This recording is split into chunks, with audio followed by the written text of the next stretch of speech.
Bus stand चमचमाता है। Bus stand नहीं, भिवानी के अंदर 400-500 स्थान से जब आपकी गाड़ी लग्जरी है, आपका धक्के को लगे है, लेकिन मेरी बाइक पे बैठ के देखो। मैं दिन में शहर में स्कूटी के ऊपर घूमता हूँ क्योंकि संकरी गलियां पुराने शहर में। सपोज कर टिकट मिलेगी तो बिहार की जनता में लोगों के बीच में जाके क्या कहोगे आप? किस तरह वोट मांगोगे? भाई अमरूद दिखा है, बिक गया है, अमरूद बिक गया, आप क्या वोट मांगो? भाई मेरा हमारा एमएलए था, इमन ने वोट दियो, मैं एमएलए बनूंगा।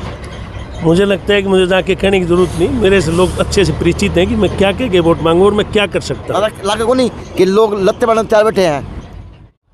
एमएलए के काम की व्याख्या कर लो। एमएलए नाम फिर एमएलए साहब ना एमएलए साहब ने बड़ा आप भी एमएलए की तैयारी करो बहन जी। ना एमएलए साहब ने अच्छा काम किया है, तभी वो लगातार से 3 बार विधायक बन करके आए हैं। निश्चित तौर पर मैं भिवानी विधानसभा से या तो शाम से जहाँ पार्टी मुझे आदेश करेगी, कहेगी तो मैं चुनाव लड़ूंगा, नहीं कहेगी तो मैं नहीं लड़ूंगा। पिछली बार मैंने तो शाम से बड़ी शिद्दत के साथ काम किया, जिसके परिणाम स्वरूप भारतीय जनता पार्टी को 57,000 वोट मिले, किसी कैंडिडेट को नहीं मिले थे।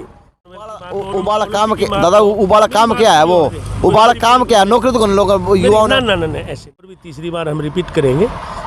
एक बंजर भूमि में कमल खिला था और प्रदेश के जो हालात थे जिस समय हमने 2014 में भारतीय जनता पार्टी को लोगों ने सत्ता सौंपी थी, तो उपेंद्र सिंह हुड्डा हो चाहे चौटाला साहब, उन लोगों ने यहाँ की राजनीति के दूसरे मायने थे। परंतु जैसे ही मनोहर लाल खट्टर जी के नेतृत्व में सरकार बनी तो हमने राजनीति के मायनों को बदलने का काम। नमस्कार, मैं अजय। पहले तो जी इस भिवानी को 50 वर्ष हो चुके। स्थापना दिवस 22 दिसंबर की 1972 दादा 1972। तो और मेरा सौभाग्य है कि 50 साल बाद में भाजपा सत्ता में है, भाजपा प्रदेश में है, भाजपा देश में है, और उनके एक सारथी के रूप में करीबन 50 साल अपनी पार्टी में हो गए हैं। 25 साल आपने 25 साल हो गए। 18 दिसंबर 1997 में लगे थे। तो ये वो जड़ है उस पेड़ की जो आज इस जड़ को एक वट वृक्ष का रूप देखा जा रहा पूरे देश के अंदर, पूरे विश्व के अंदर। तो 50 वर्ष तो हार्दिक शुभकामनाएं भिवानी दिवस की, पूरे इलाके के क्षेत्र के 25 साल की आपकी हार्दिक शुभकामनाएं। भिवानी जिले के सभी नागरिकों को मेरी तरफ से भी भिवानी के 50वें वर्ष में जो 50 वर्ष आज भिवानी को जिला बने हो गए, तो इसकी हार्दिक बधाई और शुभकामनाएं। और प्रभु से दुआ करते हैं किसी प्रकार भिवानी ने जितनी 50 वर्षों में जो तरक्की की है वो तरक्की आगे भी, और भिवानी आगे बढ़ता रहे और देश के अंदर अपने ज़िले का, प्रदेश का नाम रोशन करे। इसी प्रकार की उम्मीदें हम आने वाले समय में करते हैं। 25 साल आपने भी 200 आपको पूरी बोलते बोलना, वो भी बने 50 साल ऊपर। नहीं, मैं 25 साल पहले भारतीय जनता पार्टी की विचारधारा से जुड़ा था और मुझे फ़ख्र है इस बात का कि 25 साल पहले जब अपने क्षेत्र के अंदर कहा जाता था कि बीजेपी के 12 बीघा में दाना नहीं है, तब मैंने इस आइडियोलॉजी को चुना था, नेशन फर्स्ट की आइडियोलॉजी, और मैं निरंतर इसमें हमने काम किया है। और हमने जिस उद्देश्य से काम के लिए, जिस उद्देश्य से इस संगठन के साथ जुड़े थे, वो उद्देश्य लगता है कि जल्द पूरा होगा। और भारतीय जनता पार्टी की सरकार से, नरेंद्र मोदी जी के नेतृत्व में, ये भारत देश विश्वगुरु बनने का काम। और जल्द पूरा क्यों होता था? स्वरूप क्या उसका? नहीं, भारतीय जनता पार्टी का गठन जो है, नेशन फर्स्ट, पार्टी नेक्स्ट और सेल्फ लास्ट, और एकात्म मानववाद और अंत्योदय, 3-4 विजन थे जिनको लेकर के भारतीय जनता पार्टी का गठन हुआ था। मुख्य मुद्दा उसके अंदर एक देश दो विधान दो संविधान, ये कई चीज़ें थी, उनमें से बहुत सी चीज़ों पर हमने पार पा लिया। और अब जो मुख्य उद्देश्य है वो है कि भारत देश दुनिया का विश्वगुरु कैसे बने, और वो बहुत जल्द मोदी जी के नेतृत्व में भारत देश इस तरफ अग्रसर है और बढ़ रहा है, जल्द बनने वाला है। तो दादा कुछ आपके हल्के की बात भी कर ली जाए, कुछ चुनाव भी आने शुरू हो गए, नेता भी बनने लग गए हैं, मैं भी एमएलए बनूंगा, मैं भी एमपी बनूंगा, मैं भी फलाना बनूंगा।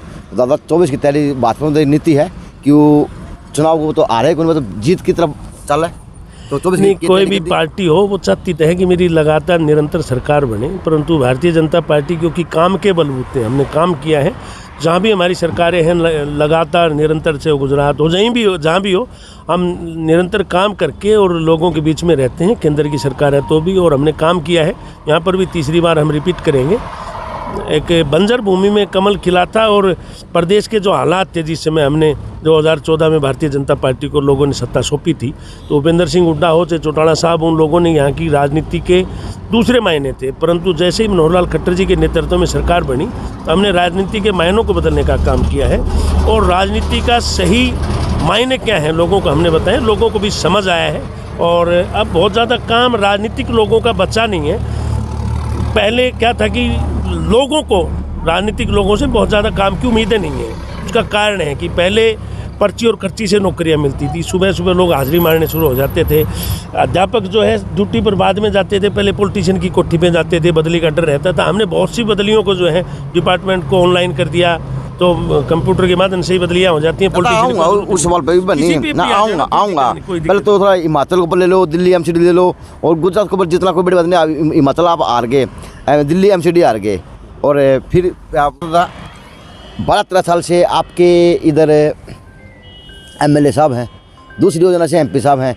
आपके ज़िले में क्या बदला जो 50 साल हो गया? क्योंकि जिले नहीं 50 साल नहीं, 50 साल में ज़िले में मैं राजनीतिक दृष्टि से बताऊं या वैसे बताऊं? दोनों कारण देखिए, वैसे तो भिवानी जिला जब से बाद में जो भिवानी के हालात हैं वो निरंतर सुधरे हैं। आज भिवानी जिला देश और प्रदेश के अंदर अपना नाम से खिलाड़ियों की वजह से हो या और कई क्षेत्र हैं जिनकी वजह से भिवानी जिला जाना जाता है। और कभी ज़िले के अंदर उद्योग धंधे बहुत थे। बिरला जी ने बीटीएम, टीआईटी, सरस्वती मिल, बीएसएल, भिवानी सिंथेटिक्स लिमिटेड और रामा फाइबर हो, बहुत सी कंपनियां यहाँ पर बिरला जी ने जब शुरू किया था उसके बाद में निरंतर लगती रही। परंतु बीच में चौटाला साहब की और बंसीलाल जी की जो तानाशाही रवैये की जो सरकारें आई, उनकी वजह से यहाँ से उद्योगपति पलायन कर गए, उद्योग धंधे यहाँ से चले गए थे। 8 साल के बाद में हमने उद्योगपतियों का विश्वास जीता है और देश प्रदेश इसी जिले के अंदर नहीं, पूरे हरियाणा प्रदेश के अंदर उद्योगपति वापिस आए हैं, उन्होंने उद्योग धंधे स्थापित किए हैं। तो उस दृष्टि से भी भिवानी ने तरक्की की है। भिवानी के अंदर मैं नौकरी पेशे की बातचीत करूं तो पर्ची और खर्ची का सिस्टम बंद हुआ है। तो भिवानी का इस मिट्टी के अंदर यहाँ के नौजवानों का खून अलग से रक्त का उबाल है, देश के प्रति हो या जिस काम के प्रति लगते हैं, चाहे वो कॉमनवेल्थ उबाला काम के दादा, उबाला काम क्या है? वो उबाला काम क्या है? नौकरी तो लोग युवाओं ने ना ऐसे नहीं। हरियाणा प्रदेश में जितनी नौकरी मिली उसमें सबसे ज़्यादा हिस्सा भिवानी का था, एवरेज डिस्ट्रिक्ट के हिसाब से देखो। कारण है कि भिवानी की आबो हवा और भिवानी के नौजवान जो हैं अपने काम के प्रति बहुत डेडिकेटेड और समर्पित हैं, उसका ही परिणाम था। एमएलए के काम की व्याख्या कर लो। एमएलए नाम फिर एमएलए साहब ना एमएलए साहब ने बड़ा आप भी एमएलए की तैयारी करो बहन जी। ना एमएलए साहब ने अच्छा काम किया है, तभी वो लगातार से 3 बार विधायक बन करके आए हैं। निश्चित तौर पर मैं भिवानी विधानसभा से या तो शाम से जहाँ पार्टी मुझे आदेश करेगी, कहेगी तो मैं चुनाव लड़ूंगा, नहीं कहेगी तो मैं नहीं लड़ूंगा। पिछली बार मैंने तो शाम से बड़ी शिद्दत के साथ काम किया, जिसके परिणाम स्वरूप भारतीय जनता पार्टी को 57,000 वोट मिले, किसी कैंडिडेट को नहीं मिले थे। वो तो पार्टी के वोट थे, पार्टी के। हमने लोगों को बताया कि हमारी आइडियोलॉजी मेरी और लोगों की आइडियोलॉजी में क्या फर्क है। जो यहाँ पर लोग लगातार 30-32 साल से लोगों को बरगलाने का काम, वो नेता नु कहे कि देखिए हमारे वोट दवा दिए, भाजपा का वोट खड़ा करते हैं। नहीं, वो तो कोई भी आदमी गलत फहमी कोई पाल सकता है, उसे कोई फर्क नहीं पड़ता। ये भारतीय जनता पार्टी का प्योर बीजेपी का वोट था, देसी की में तलावा, इसके बारे में कोई कुछ नहीं कह सकता। रही भिवानी की बात, मेरे मन में महत्वाकांक्षा 25 साल हो गए, तो अब मुझे भी लगता है कि पार्टी को मुझे चुनाव लड़वा देना चाहिए। मैं लोगों के बीच में रहता हूँ, लोगों के सुख दुख का साथी हूँ। जब भी जैसे भी लोगों को जरूरत पड़ती है मैं खड़ा लोगों के बीच में मिलता हूँ। आप ये इलाके के अंदर सपोज कर टिकट मिलेगी तो बिहार की जनता में लोगों के बीच में जाके क्या कहोगे आप? किस तरह वोट मांगोगे? भाई अमरूद दिखा है, बिक गया है, अमरूद बिक गया, आप क्या के वोट मांगो? भाई मेरा हमारा एमएलए था, इमन ने वोट दियो, मैं एमएलए बनूंगा। मुझे लगता है कि मुझे जाके कहने की जरूरत नहीं, मेरे से लोग अच्छे से परिचित हैं कि मैं क्या के वोट मांगू और मैं क्या कर सकता हूँ। लगे को नहीं कि लोग लत्ते बनाने तैयार बैठे हैं। नहीं, लगते क्यों पा रहे हैं? काम किया है मैंने, बहुत अच्छे से काम किया। चंडीगढ़ युवा आयोग के चेयरमैन हो कि मेरा चंडीगढ़ रहने लगे हो, लेकिन भिवानी का हालत ये है कि पता नहीं चल पाता आपका शहर खड्डा में है या शहर खड्डों में है। ना शहर भी खड्डों में नहीं, ना खड्डे शहर में हैं।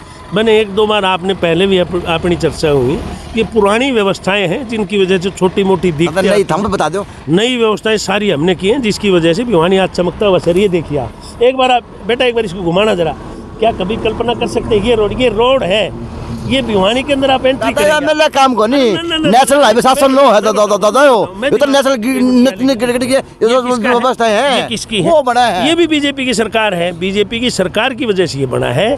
आप एक बार ये देखेंगे ना, सरपट पहला पाकिस्तान हुआ करता, पाकिस्तानी पहले भी हिंदुस्तान हुआ करता, ऐसे नहीं। काम किया तो काम के हिसाब से बता रहे हैं। ये पहले भी नेशनल हाईवे था जब कांग्रेस की सरकार थी, केंद्र में कांग्रेस थी, प्रदेश में भूपेंद्र सिंह हुड्डा था, परंतु कलानौर क्रॉस करते ही आपको बड़े बड़े गड्ढे दिखाई देते थे, बहुत टूटे हुए रोड दिखाई देते थे।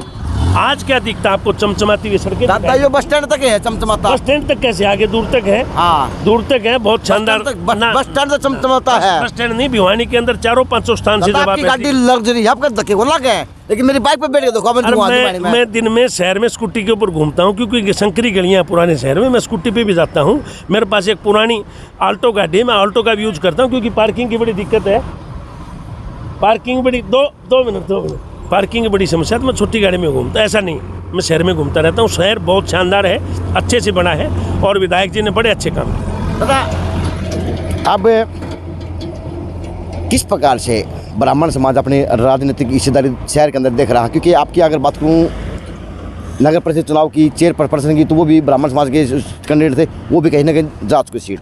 आपका बार का चुनाव था, वकीलों का चुनाव था, हालांकि वो जाति का आधार नहीं होता, लेकिन फिर से ज़्यादा वहीं पे आपको लेकिन ब्राह्मण समाज अपनी अगुवाई नहीं दिखा पा रहा, राजनीति के अंदर अहम भूमिका नहीं दिखा पा रहा। तो शाम की बात थी, जब भी की बात थी, क्या मानते हैं? नहीं, ऐसा नहीं है। ब्राह्मण समाज, देखिए हम तो अगर मैं सामाजिक दृष्टि से बात करूं तो हम तो राजनीति के पुरोधा माने जाते हैं, परंतु यहाँ पर सुनो एक मिनट मैं बताऊं। देखिए हम तो राजनीति के पुरोधा माने जाते हैं। राजनीति हमारे शुरू होते हैं, चाहे देश की आज़ादी की बात करो, चाहे आधुनिक भारत की बात करो, चाहे आगे की बात करो, चाहे मंगल पांडे से इस देश की वो शुरुआत की हो, चाहे वो चाणक्य से लेकर के कालांतर में बहुत पहले की बात हो, चाहे मंगल पांडे हो देश की आज़ादी में, चंद्रशेखर आज़ाद हो या लक्ष्मीबाई हो, चाहे आज़ाद भारत के अंदर श्यामा प्रसाद मुखर्जी जिसने भारतीय जनता पार्टी का निर्माण किया, जिसके नेतृत्व में अटल बिहारी वाजपेयी हों, सुषमा स्वराज हों, चाहे जेटली जी हों, चाहे कांग्रेस पार्टी के अंदर लोग हों, तो एक अलग बात है। परंतु मैं जातीय व्यवस्थाओं पर ना जा करके मैं व्यक्तिगत तौर पे अगर बात करूं, समाज की भूमिका देखिए, समाज की भूमिका निश्चित तौर पे समाज की नाते से आदमी को लगता है ऐसा होना चाहिए, परंतु कई चीज़ें जो है कि आप अपने हिसाब से नहीं हो पाती। नगर परिषद का जो चुनाव था वो पार्टियों के अंदर और व्यक्तिगत थोड़ा सामाजिक चुनाव भी था। ठीक है, आम आदमी पार्टी यहाँ पर कोई अच्छे से है नहीं, सामाजिक था तभी इतने वोट ले पाए। आम आदमी पार्टी के पर अपने शहर में लगता नहीं कि 700-800 से ऊपर वोट होंगे, सामाजिक कैंडिडेट के तौर पर वोट थे उस चुनाव का। आपको पता है सारी चीज़ें माइक के ऊपर बोलने की नहीं होती, कैमरे पर ना कहते बोलने तो मेरा नुकसान है। आपकी बोली फिर आगे तक जा है ना ठीक है, यहीं तक ठीक है, बाकी आप बहुत समझदार हैं। तो अब मुकेश गौड़ की क्या तैयारियाँ हैं? मुकेश गौड़ तैयारी से लगा, आप देख रहे हैं इलाके गाँव बामड़ा में मोनू ग्रेवाल हमारी बेटी थी, एक मेडल लेकर के आई थी, तो उसके स्वागत समारोह का कार्यक्रम था, उसमें जाके आए और 2-3 जगह पर चाय पानी की व्यवस्था है। भाग्य में तो आपका मंत्री बनना, आप मंत्री के लिए बैठे हो। नहीं, ये हमारा क्या बोलते हैं कि मेरे लिए अपार गौरव की अनुभूति है कि यहाँ सरकार के अंदर कृषि मंत्री जैसी इतनी बड़ी पोस्ट भारतीय जनता पार्टी की सरकार में सरकार ने दे रखी है, और मैं उनके साथ रहता हूँ उनके अनुज के तौर पर, छोटे भाई के तौर पर। पार्टी ने मुझे बड़ी जिम्मेवारी दे रखी है, मैं इलाके की राजनीति करता हूँ, तो मैं लोगों के बीच में जा रहा हूँ। ठीक है, अच्छा दादा आपके भाजपा एमएलए को बताना जरूर कि मैं भी एमएलए दावेदार हूँ, और मैंने पार्टी मौका दे रही, तो मैं लोगों के बीच में जाऊँगा, कहूँगा कि नहीं, बताने की जरूरत नहीं होती, कुछ चीज़ें अपने आप दिख जाती हैं। तो दिखाओगे? अपने आप दिख रही हैं, और क्या, ये तो अपने आप दिख जाती है। चलो जी, तो ये थी भाई, इत्तेफाक से मिले, मैं जाऊँ तो कहीं वो न्यूज़ बनाना था, दादा मैंने फिर मिल गया, फिर रूबरू हो गए, फिर बात होगी।